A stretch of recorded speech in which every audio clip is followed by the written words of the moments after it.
Hello everyone, and welcome to another edition of El Supercast.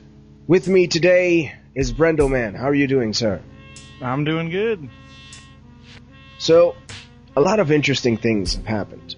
It seemed that you have parted ways with Bagged and Boarded for a while. Well, I would just say concentrated my efforts elsewhere, I guess. You could say that. And how is your success with the popsicles? Yes, popsicles. It's going really well. Really, really well, actually. All right. So yeah, a lot's going on. For those who don't know about it, what is this podcast about? Well, it's me and Derek Armijo, also known as DJ D-Rock, for any of you Bagged and Boarded listeners. And we recorded the Smod Castle. Well, we did record at the Smod Castle. Like, our last recording of the Smod Castle is this week. But that's a whole other subject. About the Smod Castle, I guess, changing locations? Yeah, Smod Castle, as we know it, as I knew it, is closing. And Kevin is concentrating his efforts. Kevin Smith is concentrating his efforts at John Lovett's Comedy Club, which is being renamed to the John Lovett's Podcasting Theater.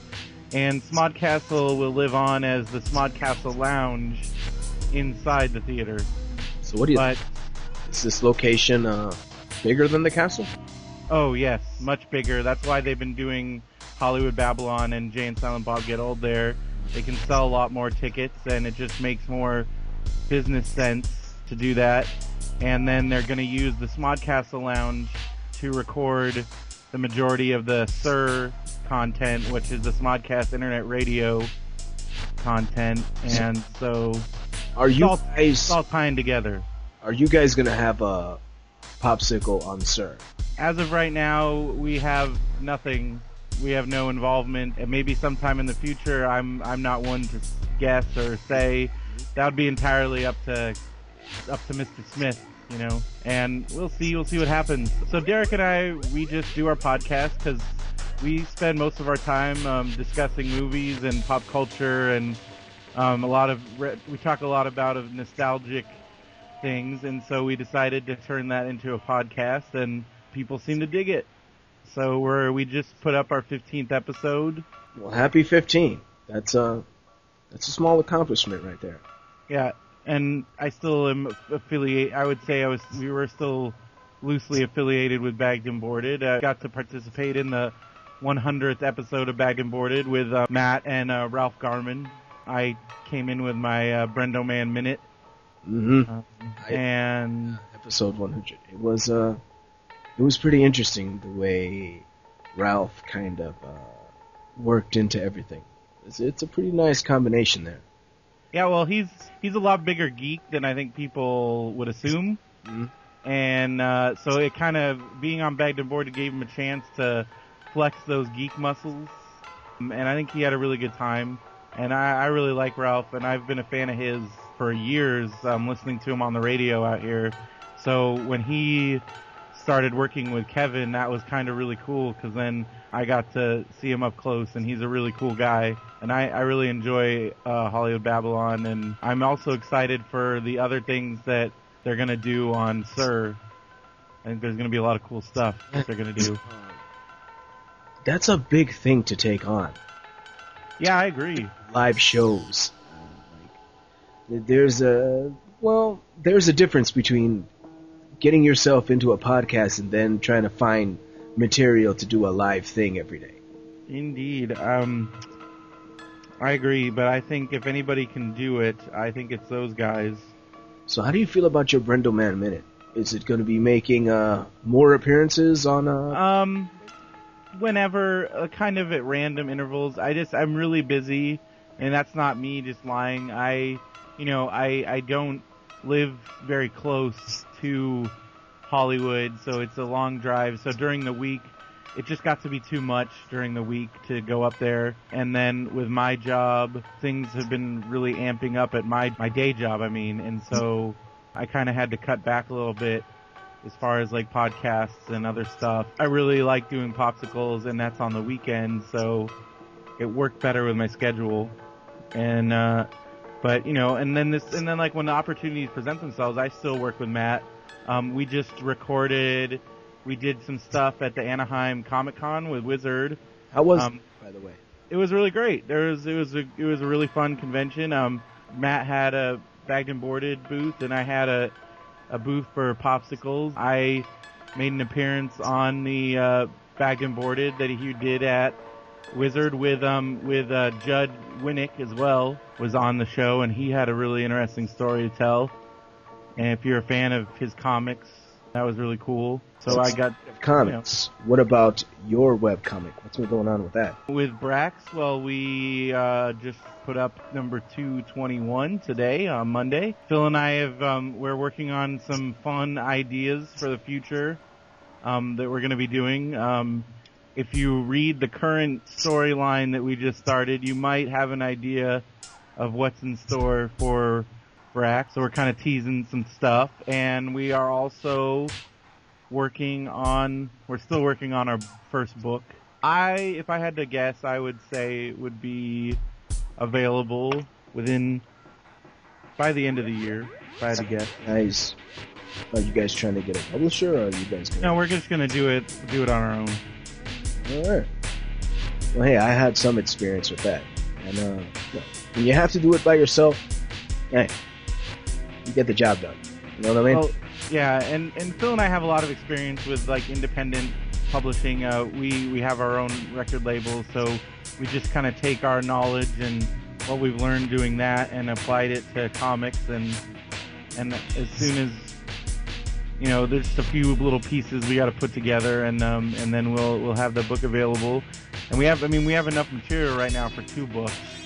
So how's the indie support over there? Well, I think it's been really great. I mean, it's just built, like, especially as Phil and I have kind of helped nurture. We also have a thing called Webcomics Advocates, so we've almost helped nurture the indie community in the area. We've met a lot of fellow comics authors and writers and people that are doing it on their own. And so I think there is a lot of support, and there is a lot of people interested in. And Anaheim really kind of showed us. It was our first semi-big convention where we had a table, and we were worried that no one was going to come up and talk to us. And we had a steady stream of people that seemed like they were really interested in the comics. That's great, man.